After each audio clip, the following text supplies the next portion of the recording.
Welcome. अमर sir YouTube channel पर आप सबों का स्वागत है। आज का ये वीडियो यूनिक है। इस वीडियो को बनाने के 4 मकसद हैं और उन मकसद को मैं पहले बता देता हूँ, फिर उन पर धीरे-धीरे करके बात। सबसे पहला मकसद है कि एससी/एसटी स्टूडेंट्स को जो रिज़र्वेशन का लाभ मिला हुआ है, वो कैसे पढ़ाई में सुधार करके जल्दी से पा सकते हैं, निश्चित सफलता पा सकते हैं, कम समय में पा सकते हैं। ये स्ट्रैटेजी बताना, क्योंकि ये स्ट्रैटेजी बहुत मायने रखती है। जो स्ट्रैटेजी मैं बनाऊँगा, उस पर आप चलेंगे तो आपको कम से कम समय में प्रॉफ़िट मिलेगा, लाभ मिलेगा, फ़ायदा मिलेगा। दूसरा मकसद है कि जो एससी/एसटी का रिज़र्वेशन है, वो रियल में उन लोगों को नहीं मिल पा रहा, जिनको मिलना चाहिए, तो उनको कैसे मिले? ये दूसरा मकसद है, ये बताना कि जो रियल में हकदार हैं, उनको कैसे मिले। तीसरा मकसद है कि जो एससी/एसटी के स्टूडेंट्स हैं, उनका अपना फ़र्ज़ है। वो अपना फ़र्ज़ कैसे निभाएँ अपने अन्य भाई-बंधुओं को मदद करने के। चौथा, कि रिज़र्वेशन के वाद-विवाद में पढ़ना इस वीडियो का मकसद नहीं। जो एग्ज़िस्टिंग फैसिलिटी है, वो मेरे स्टूडेंट्स को कैसे उसका लाभ मिलेगा, इस पर कंसंट्रेट करना। तो सबसे पहले मैं ये बात करता हूँ कि आपकी पढ़ने की स्ट्रैटेजी क्या होनी चाहिए। देखिए, जो जनरल कैटेगरी के स्टूडेंट्स होते हैं, उनके साथ आप कंपैरिज़न करें, तो मार्क्स में काफ़ी डिफ़रेंस।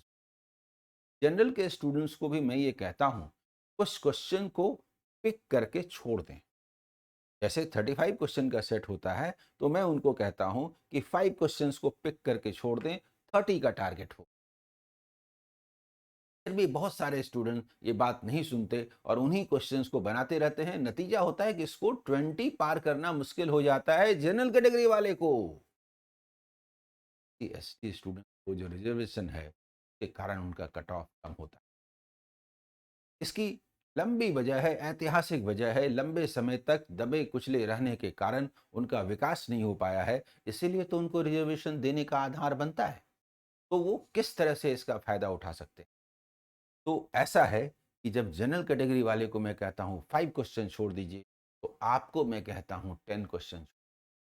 एक नेगेटिव जो भावना है, वो एससी/एसटी स्टूडेंट्स में ये होती है, वो चुन करके जो टफ क्वेश्चन्स होता है, उसको ज़्यादा बनाना चाहते हैं। ये मैं अपने एक्सपीरियंस के आधार पर कह रहा हूँ, क्योंकि मैंने एससी/एसटी के बहुत सारे बैचेज़ चलाए। यहाँ पर ट्रैवल कल्चर की ओर से उसका बैच भी मिलता था पढ़ाने के लिए। तो उसमें सारे एससी/एसटी स्टूडेंट्स रहते थे, 60-70 का बैच होता था। तो मैंने एससी/एसटी स्टूडेंट को बहुत नज़दीक से देखा है, उनके वीकनेस भी पता हैं और उनके स्ट्रॉन्ग पॉइंट भी पता है। वीकनेस है कि वो देखा-देखी करते हैं। वो हमेशा टफ क्वेश्चंस बनाने की कोशिश करते हैं। मेरा कहना होता है, पास करने के बाद कर लीजिएगा ना। स्ट्रॉन्ग पॉइंट ये है कि वो जिस चीज़ के पीछे भिड़ जाते हैं, फिर भिड़ जाते हैं। जो लगन जो लगन उनके अंदर होती है मेहनत करने की, ये यूनिक है। ये लगन अगर सही डायरेक्शन में आ जाए, सोचिए। और अगर एक वाक्य में सूत्र वाक्य कहा जाए, तो 10 क्वेश्चन आउट ऑफ 35 लीव कर दीजिए। बैंक एग्जाम के ख्याल से मैंने कहा, और एसएससी एग्जाम के ख्याल से, सीजीएल एग्जाम से कहता हूं कि जैसे मैथ्स का 25 क्वेश्चन होता है, आप 7 से 8 क्वेश्चन को लीव कर दीजिए, स्किप कर दीजिए। उसमें 17-18 क्वेश्चन का टारगेट रखिए। 15-16 कैसे आएगा? बड़ा आसानी से आ जाएगा। सही तकनीक की वजह से आ जाएगा। क्वेश्चन पिक करने की वजह से आ जाएगा। दरअसल वो जो 7-8 क्वेश्चंस होते हैं, वही जयद्रथ बन जाते हैं। उनमें आप उलझ जाते हैं और आपका स्कोर एसएससी में 10 नहीं हो पाता है। जनरल स्टूडेंट का यही है। मैं ये कह रहा हूं, इसको मानिए। मैंने सैकड़ों स्टूडेंट्स के टेस्ट लिए हैं, मुझे पता है कि जब टेस्ट लिया जाता है, तो उनका स्कोर 10 नहीं हो पाता, क्योंकि कोई ऐसा 1-2 क्वेश्चन आता है जिसमें वो उलझ करके रह जाते हैं, और समय तो किसी का इंतजार नहीं करता ना। और इस तरह से एग्ज़ाम में वो परफ़ॉर्मेंस नहीं हो पाता जो कि होना चाहिए। तो ये एक बहुत ही इम्पोर्टेंट टिप है, बहुत ही इम्पोर्टेंट है, कोर है, समझ लीजिए।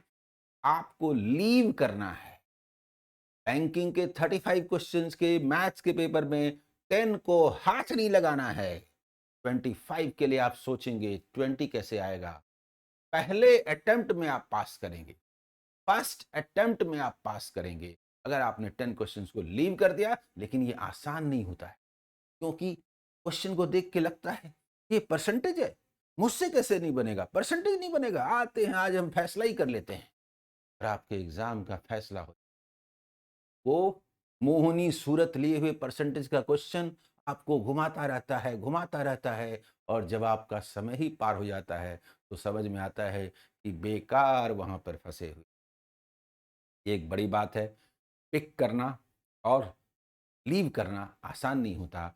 ये मेमोरी बेस्ट प्रीवियस ईयर्स के क्वेश्चन में जब आप जाएंगे, तभी आपको समझ में आएगा कि ये कैसे प्रैक्टिस करने से धीरे धीरे सॉल्व होता है। ये सबसे बड़ी बात है। आपको कोर्स को घटा देना है। 100% कोर्स नहीं पढ़ना है। आपको 60 से 70% कोर्स पढ़ना है, और उसमें से 50% क्वेश्चंस अटेम्प्ट लेने हैं। 50 से 60% क्वेश्चंस अटेम्प्ट लेने हैं। 60 से 70% का कोर्स पढ़ना। ये मूल मंत्र है। इसको जो मान लेंगे, जिन्होंने मान लिया है आज तक पहले अटेम्प्ट में सक्सेस पाया है। इसलिए मैंने सोचा ऑनलाइन मेरे स्टूडेंट्स को इसका फायदा मिलना चाहिए, इसीलिए मैंने वीडियो बनाने का फैसला किया। ये सबसे पहली बात।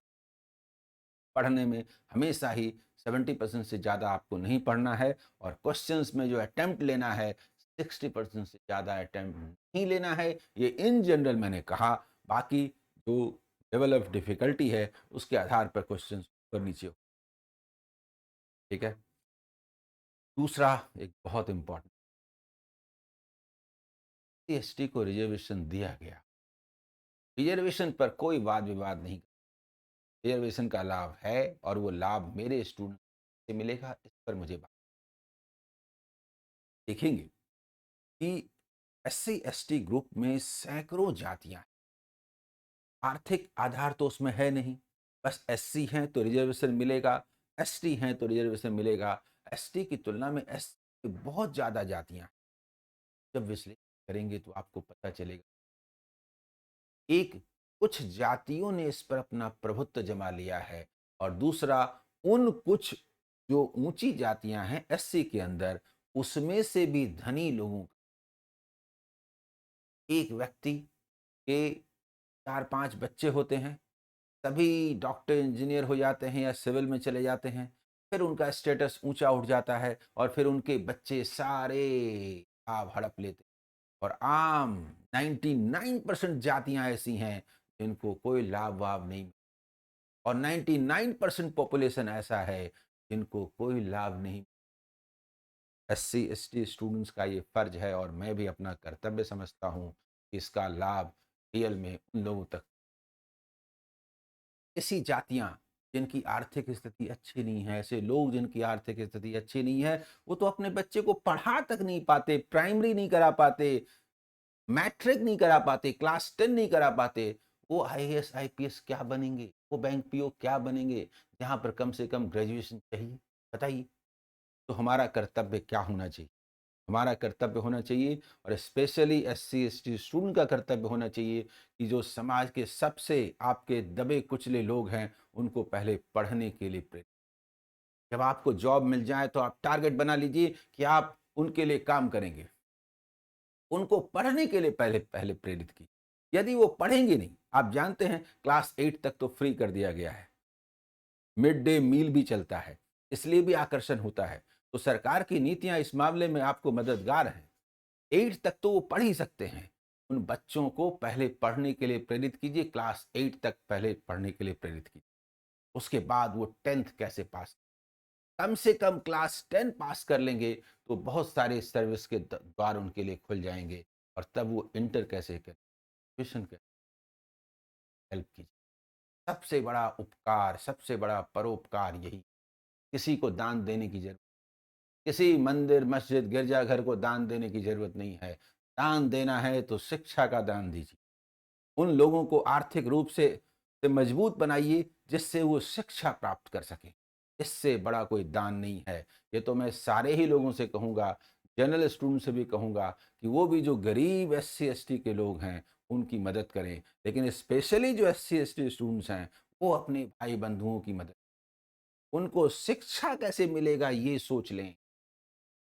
उसके बाद आगे मदद करने के लिए मैं और मेरे जैसे हज़ारों की संख्या में लोग खुद हैं, हेल्प करेंगे। कॉम्पिटिटिव एग्ज़ाम का उसके बाद वो प्रिपरेशन करेंगे और सही रास्ता हम लोग दिखाएँगे। इसमें पैसा खर्च होने का कोई मतलब नहीं, है ही नहीं। पैसा खर्च होना ही नहीं है। सरकार भी फ्री में और दूसरी चीज़ों में उनको काफ़ी सुविधाएँ दे रही हैं। इसलिए वो प्रॉब्लम नहीं है, प्रॉब्लम है मोटिवेशन का। एससी स्टूडेंट्स को कई चीज़ें फेस करनी पड़ती हैं। एक तो सामाजिक रूप से तिरस्कार अभी भी होता ही है। तिरस्कार वर्ड कहने का मतलब ये है कि सम्मान नहीं मिलना, ऐसा आप बोल दीजिए। जब कोई आता है तो हम रिस्पेक्ट देते हैं, कोई आए हम उसको रिस्पेक्ट ना दें। ये तिरस्कार के सेंस में यूज़ करते हैं। तिरस्कार उस तरह से तो नहीं होता, लेकिन इस रूप में होता है कि उनको वो रिस्पेक्ट नहीं दिया जाता, उनको रिस्पेक्ट दिया जाए। इंसान होने का एहसास कराया जाए। वो कोई भी गोल पा सकते हैं, इसकी कोशिश की जाए। इसमें एससी स्टूडेंट का अपने भाई बंधुओं के प्रति सबसे पहला कर्तव्य बनता है। शिक्षा पालेंगे तो फिर वो किसी सर्विस के लिए अप्लाई कर सकते हैं। ये आसान काम नहीं है। जिन जातियों ने एससी एसटी के अंदर कंपैरेटिवली ऊंची जातियों ने, एससी एसटी की ऊंची जातियों ने क्या कर लिया है, वो अपना दावा छोड़, एससी एसटी रिजर्वेशन के नाम पर जो राजनीतिक फायदा इन जातियों ने उठाया है, सिर्फ वोट लिया। जो नीचे की जातियां हैं, आर्थिक विपन्न जातियां हैं, उनका आज भी सिर्फ वोट के लिए इस्तेमाल हो। रिजर्वेशन मिलना चाहिए, इसके लिए उन एससी एसटी को दिखाया जाता है जो भूखे नंगे हैं, अनपढ़ हैं। लेकिन रिजर्वेशन लेने वाला कौन होता है? तरह से ओबीसी में भी है। मैंने आज एससी एसटी की बात कर रहा हूं, ओबीसी की नहीं। नहीं तो लालू प्रसाद यादव जैसे परिवार जो 1000 करोड़ की संपत्ति इकट्ठा करके बैठे हैं, उनको रिजर्वेशन मिलना चाहिए। रिजर्वेशन रिजर्वेशन मिलना चाहिए तो उस जाति और अन्य जातियों जो पिछड़ी हैं, उनको मिलना चाहिए ना, जो रियल में उसके लिए आकांक्षी, जिनके लिए रिजर्वेशन बना है उनको। मैंने पहले ही कह दिया कि रिजर्वेशन पर वाद विवाद करना मेरा मकसद नहीं है। ये एक रचनात्मक वीडियो है। ये एक नया संदेश देता है कि हम एससी एसटी शून्य के उत्थान के लिए क्या करें। देश भी तैयार है। देश भी तैयार है। पहले एससी राष्ट्रपति बने, फिर एसटी राष्ट्रपति बने। इस तरह से हम देख रहे हैं कि देश उसी दिशा में जा रहा है। हम भी अपने कर्तव्य का निर्वाह करें। मैं हर कदम पर आप सबों को मदद करने के लिए तैयार हूँ। तैयार हो जाइए एक बार फिर एक नए अभियान के लिए। Okay, all the best, bye.